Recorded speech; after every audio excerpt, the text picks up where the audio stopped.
By Leonard Farra. As I mentioned in previous articles, extraordinary things were happening on our planet 5,000 years ago.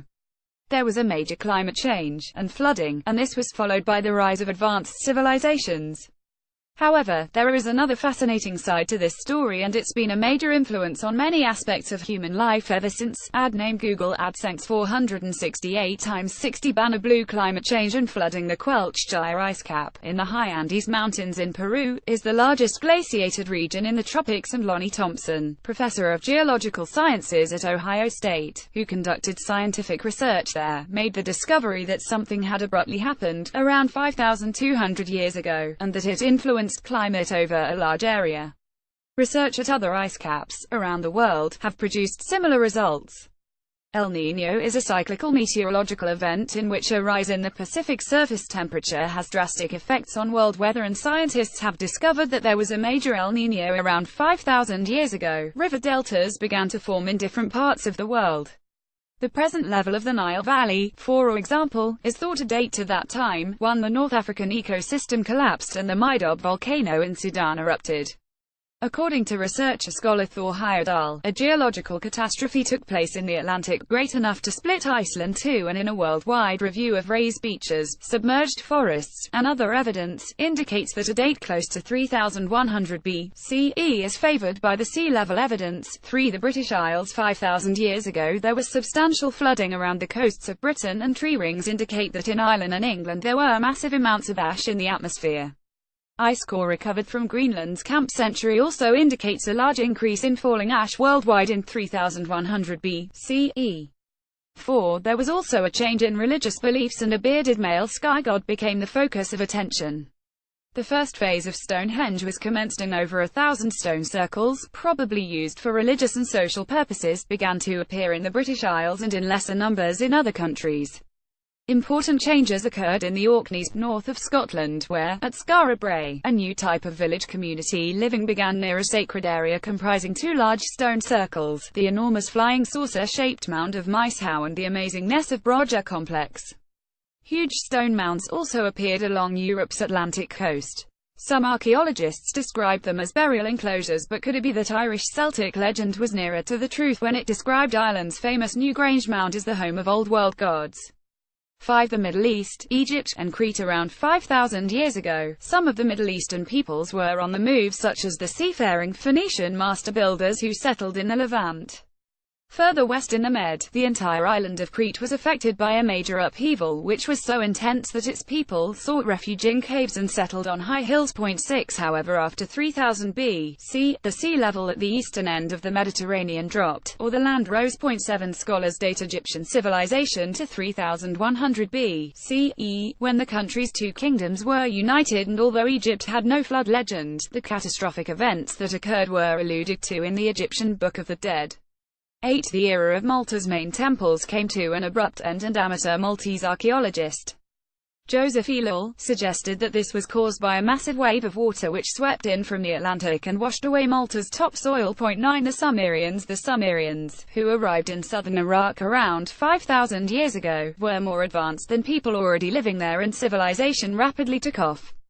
Villages expanded into towns, and towns into cities. The Sumerians were a major influence on other cultures in the region, but what was it that caused them to immigrate? Well, according to their scribes, they were survivors of the flood, and, after leaving their original homeland, they stopped at a land called Dilmun, which is generally thought to be Bahrain. 10. Nobody knows where they originated. Was it a land that submerged beneath the Gulf, or was it somewhere further away, say in the direction of the Indian subcontinent? According to the Sumerian scribes, the flood was caused by certain divine beings called the Anunnaki, or Anunaj, the Shining Ones, who, many alternative scholars believe, were aliens. These entities, who were first seen on the summit of a mountain, above a place called Karsag, helped civilize man and taught people agriculture, and various useful arts. The reason why they later destroyed mankind, with a flood, was because people had become evil. Although not generally mentioned by name, but identifiable by their number and high status, the leaders of the Anunnaki were revered as gods in many early Middle Eastern cultures, and in later years, various people claimed them to be the ancestors of their tribe or sometimes heroes. 11 This group of gods appeared in Egyptian religious traditions, and they were alluded to in the symbolic layout of a secret underground complex near the pyramids at Giza. 12 More on this later. One of Sumeria's chief gods, who was claimed to be the civilizer of man, was known around the world under a variety of names. According to early legends, he had the appearance of a tall white-bearded man, and he dressed in long white robes and, sometimes, he wore white sandals. Some people said that he caused the flood, whilst others said that he helped rescue the survivors, or they didn't associate it with him. The Sumerians called him Ea, or Enki, and they showed him in the form of a horned, bearded man. In the Babylonian flood story, he preserved the seed of mankind by rescuing one man. 13 The Dogons, in West Africa, know him as Lebi, and, like all other civilizers, he is linked with agriculture. The Egyptians called him Osiris, and although they associated him with agriculture, they also made him the god of the dead, and every Egyptian hoped to be united with him when they died. According to early Egyptian legends, after leaving Egypt, Osiris and his companions set off to visit other countries. The Far East, China's earliest recorded civilization, dates back 5,000 years to the Longshan culture, which spread along the Pacific coast. The Longshan were more advanced than the predecessors, and instead of scattered villages, they lived in walled towns and herded sheep, cattle, and goats. Waves of settlers began to arrive in Korea and built villages especially on the coast. Korean medicine dates back to this time, as do advances in fishing and weaving. Around 5,000 years ago, some of Taiwan's native people arrived on the island. According to the Ami tribe, their ancestors previously lived on another island, east of Taiwan, but they were blown onto its coast by a terrific storm. 14 Another Ami legend tells of a frightening time when a boiling flood occurred after an earth-opening earthquake, and the eruption flooded the whole earth. 15 According to Vaughan M. Green, there are many indications that China, like Japan, was visited by astronauts who set up a ruling class.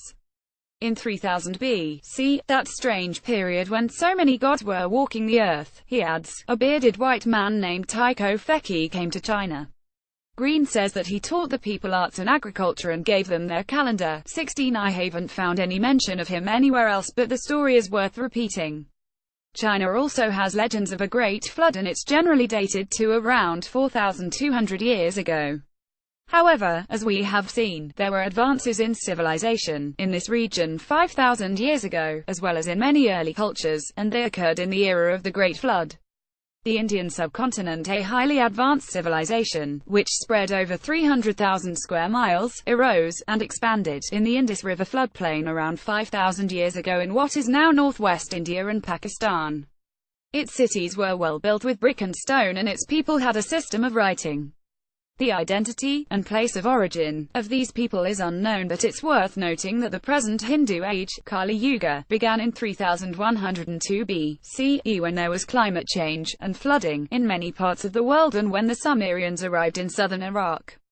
And it's also interesting that one of the versions of the Indian deluge story suggests that the celestial rishis, who are identifiable as the leaders of the Anunnaki, were involved in the rescue of a highly regarded man, Manu, who was also a seer. 17 And one of the many counterparts of the biblical Noah. North and Central America. The late Archaic period, in North America, began in 3000 B.C.E., around which time there was an increase in population in parts of the continent, such as on the northwest Pacific coast, and when cultural development and trade expanded. While scholars believe that the ancestors of all the Native Americans crossed over the Bering Straits from Asia thousands of years ago, many of the indigenous people say that they came from a lost flooded land. There were flood legends throughout North America, and some Native Americans say that when the flood came, their ancestors fled to high hills. Others claim that they sheltered underground in caves. L. Taylor Hanson collected Native American legends about the visit of a great civilizer. Some people were said to have called him the miracle worker, or prophet or healer, and they stated that he wore a long white robe. 18 The Mandan Indians said that he was their first ancestor, and a great civilizer. They also said that he wore clothing made of milk-white wolf skins, and that he preserved them from the flood. 19 The Ojibwe called him Manabosa, or Michabo, and they also knew him as the Great White Hair because of his dazzling white appearance. Manabaujo had supernatural enemies who destroyed the world with a flood, but he protected the survivors and made the water depart. Traditions and legends, which seem to be based on the 5,000-year-old story of the Anunnaki leaders, were also popular in the New World. They were deeply embedded in the traditions of some of the Native Americans, including the Cherokee, where they influenced the layout of the tribe's council chambers and the religious aspect of some of their popular games. 20 The Caribbean and Central America. Around 3000 B.C.E., when the world was in turmoil, there appears to have been flooding in the Caribbean, and it may have been the source of the flood legends on some of the islands. According to Paul Dunbavin, mangrove swamps, dated to about 32,103,120 B.C.E., can be found there at a depth of 3 meters on the island of Bimini. 21 And Maltese scholar Joseph Ellul says that this severe flooding of the Caribbean islands is quite natural when one considers that the Caribbean lies exactly opposite to Gibraltar, and having a horseshoe shape, it reflects the waves, concentrating them in the middle of the Caribbean. So this flood in the Caribbean must correspond in time and is the effect of the Great Flood round the Mediterranean basin. 22 The North American Hopi have a legend about things that occurred after the flood and which involved their bow clan. 23 This story refers to their stay in certain caves, and which also happen to be the place of origin of some of the Central American native peoples. The reason why nobody has ever been able to find these caves is because they don't physically exist. This is an allegorical story that's featured in the Mayan creation legend, and it dates back to 3114 B.C.E., the beginning of the present age, in their calendar. 24 These caves are represented in the form of sacred architecture in some Mayan cities such as Chichen Itza. 25 And practically the same symbolism was built into the above-mentioned secret underground complex in Giza in Egypt. The Maya had a group of creator gods identical in number to the leaders of the Anunnaki, and some of their traditions, recorded in the Popol Vuh, would not be out of place in ancient Sumeria. The native peoples in Central America also had traditions of the great civilizer, and he appears to be the same entity who features in the legends of the tribes in the north. The Aztecs called him Calcotl and the Maya Kukulcan, both of which mean feathered serpent. He was not a serpent god, though, as some scholars suggest, for many of the early world civilizers were associated with a snake such as Osiris in Egypt and the Dogon Lebi. When the Spaniards arrived in Mexico, people thought that the white-bearded god had returned with his companions. How wrong they were. South America. Brazil is the largest country in southern Latin America. It's bordered by several other countries, and it has tribal people living in its jungles. Over recent years, researchers have been discovering some of the fascinating mysteries of its past. Several years ago, 2 rows of 6 pyramids were spotted on a satellite imagining map in its jungle, near the eastern side of the Andes range, and numerous pyramids, built from seashells by unknown people, have recently been found on Brazil's southern coast. The oldest ones have been dated to the critical era around 3000 B.C.E., when the world was in upheaval. Traces of other lost civilizations have also been found in the jungles of Brazil. Colombia. The Muiscas in Colombia also had traditions of the civilizer who they called Bochica. They described him as having the appearance of a fair-skinned, long-bearded man who dressed in long flowing robes and who, like many of the other early world civilizers, carried a staff. They said that he suddenly appeared on a plateau, and that when he came to visit them, he instructed them in the arts of hunting and agriculture and how to build their houses and live in villages. Bochica was also featured in the El Dorado story, which led the Spaniards on a wild goose chase in pursuit of gold, and when the Spaniards first arrived in Colombia, the Muiscas thought they were his envoys. 26 They also called him Sua the White One. 27 And they said that he was a hero because when Chipchacum, the god of the field, caused a deluge, he appeared in a rainbow and chastised Chipchacum, after lowering the height of the waters. 28 Around 5,000 years ago, around the time of the major El Niño event, settlements began to appear on the coast of Peru, and there was a surgeon monument building. There are also early signs of agriculture along the Supa River Valley and at Aspero, near its mouth, and unknown people built large platform mounds. Over the years, several advanced civilizations arose in various parts of Peru, the last one being the Incas, who established the largest empire in South America. In a tradition, which appears to have been inherited from other Peruvian people, the Incas also had legends about the great civilizer. They described him as being a white-bearded man who wore a white robe, fastened at the waist, and who carried a staff. The name that they gave him was Viracocha. According to legend, he destroyed a race of giants, which he had created, with a flood, and he then created man in his own size. In another Inca story, he appeared after a period of darkness and began to create the landscape and the heavens. He also gave life to man. Were the black skies caused by the worldwide increase in falling ash in 3100 B.C.E. the Pacific? Something drastic appears to have happened, around 3000 B.C.E., to cause people to sail across thousands of miles of ocean in the Pacific to find new homes. Settlers began to arrive in the Philippines, where there are traditions of a great flood, 29, and waves of immigrants began to settle in the islands of Indonesia. Could it be that this movement of people was caused by the El Niño event, which affected a wide area? Unusual things were also happening in Australia. Stephen Oppenheimer says that the post-flood foreign arrivals reached Australia around 5,000 years ago. 30 and advanced tools spread across the country.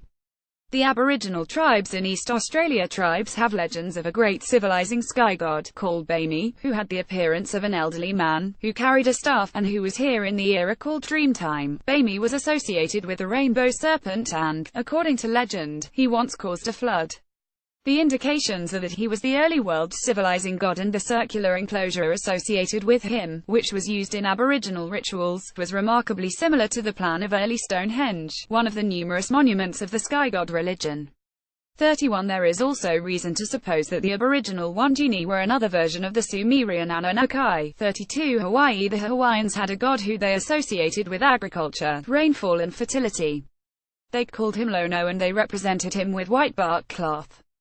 Captain Cook, the 18th-century British explorer, arrived in Hawaii at the time when his return was expected. Cook was mistaken for the god and the people gave him a rousing welcome. However, he was killed when he later returned and when the Hawaiians discovered their mistake. Summary: 5,000 years ago, something incredible happened on this planet. Legends suggest that there was an extraterrestrial visit to Earth and that among the visitors was a tall, white-bearded, civilizer being who wore a long white robe and who, with his companions, traveled around the world meeting its people. This being taught people agriculture, and many useful arts, and although not mentioned in this article, various sources associated him with the Pleiades.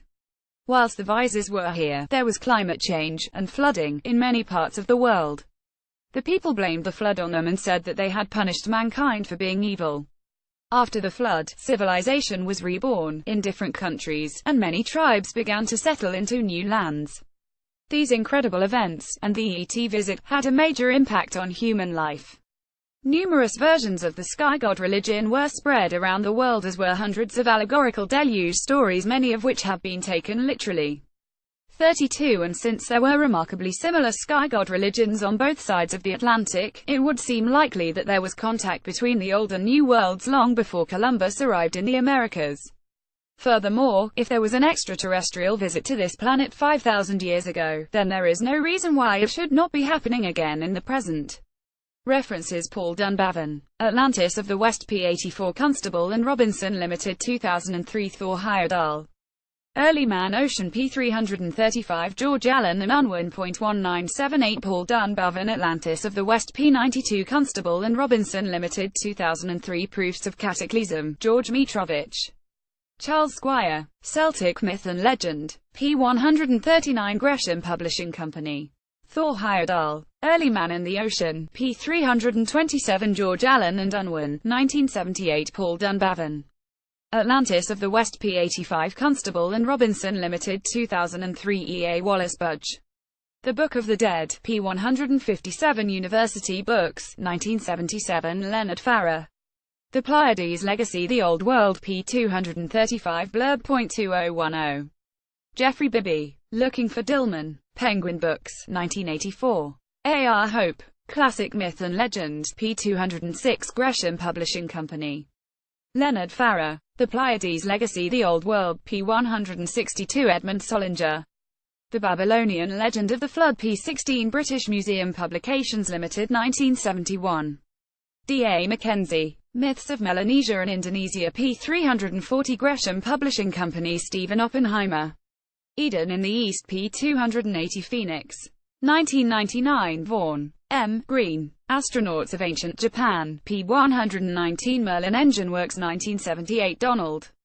A. Mackenzie. Indian Myth and Legend, p. 141, Gresham Publishing. L. Taylor Hanson. He walked the Americas. p91 Neville and Spearman. 1963 Daniel G. Brinton. Myths of the Americas. p200 Multimedia Publishing Corp. Cherokee People. Thomas E. Males. Council Oak Books. 1992. Paul Dunbavin. Atlantis of the West. p87 Constable and Robinson Limited. 2003 Joseph E. Lull. Malta's Pre-Diluvian Culture. p6 Printwell Limited. 1988. Frank Waters. Book of Hopi. p90 Penguin Books. 1978 David Friedlander Shell Joy Parker. Maya Cosmos. p165 Perennial. 2001 Leonard Farra. The Pleiades Legacy. The New World. p49 Blurb. 2010 Thor Heyerdahl. American Indians in the Pacific. p2834 George Allen and Unwin Limited. 1952 Daniel G. Brinton. Myths of the Americas. p199 Multimedia Publishing Corp. Harold T. Wilkins. Secret Cities of South America. p93 Ryder and Company. 1950 Donald A. Mackenzie. Myths of Melanesia and Indonesia. p341 Gresham Publishing Company. Stephen Oppenheimer. Eden in the East. p101 Phoenix. 1999 Leonard Farra. The Pleiades Legacy. The Stone Age. p216 Blurb. 2010 Lorraine Maffei Williams. 198899 Olay Hunter Magazine.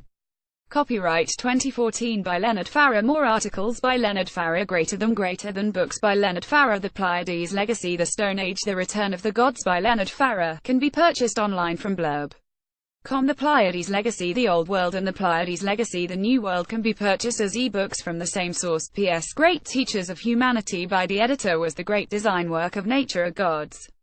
At this time we cannot be certain.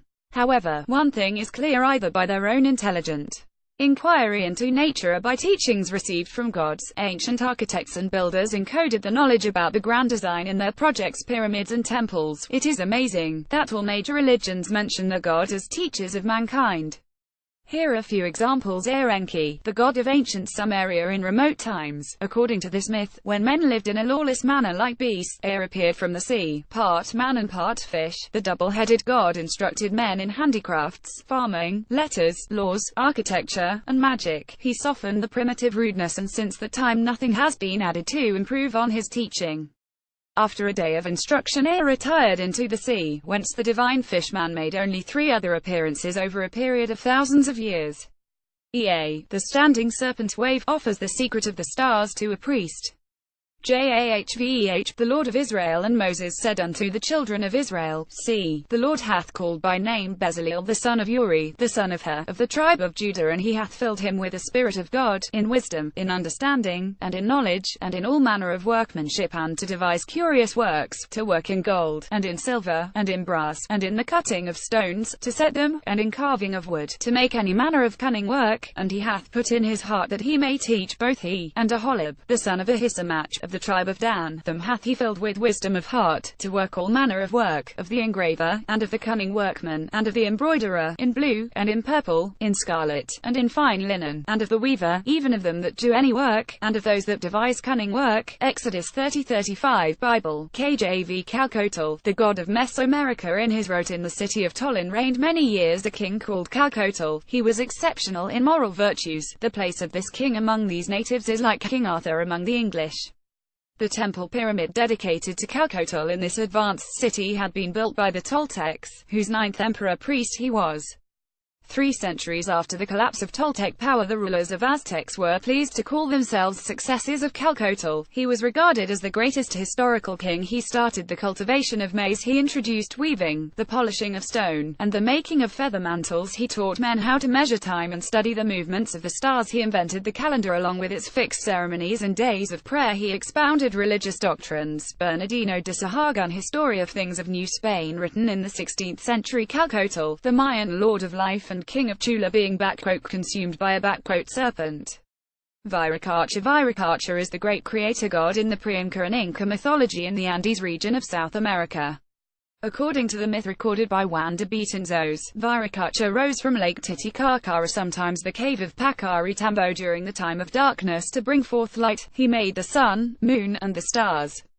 He made mankind by breathing into stones, but his first creation were brainless giants that displeased him. So he destroyed it with a flood and made a new, better one from smaller stones. Viracocha eventually disappeared across the Pacific Ocean by walking on the water, and never returned. He wandered the earth disguised as a beggar, teaching his new creations the basics of civilization, as well as working numerous miracles. He wept when he saw the plight of the creatures he had created. It was thought that Viracocha would reappear in times of trouble. Pedro Sarmiento de Gamboa noted that Viracocha was described as a man of medium height, white and dressed in a white robe like an alb secured round the waist, and that he carried a staff and a book in his hands. Image courtesy of Ken Bakeman graphic showing part of the frieze with Viracocha and winged figures converging on the central deity. These images are part of the Sungate calendar from Tiwanaku. Click to enlarge. According to some researchers, e.g. Zechariah Sitchin, our ancestors knew their gods. They were not gods in any religious sense, and there was no religion as such. The gods were not a matter of belief. The people lived side by side with them in cities built by human laborers under the direction of Anunnaki architects and engineers. Source: http://blog.worldmysteries.com. The Great Design Ancient Alien Astronauts Theory.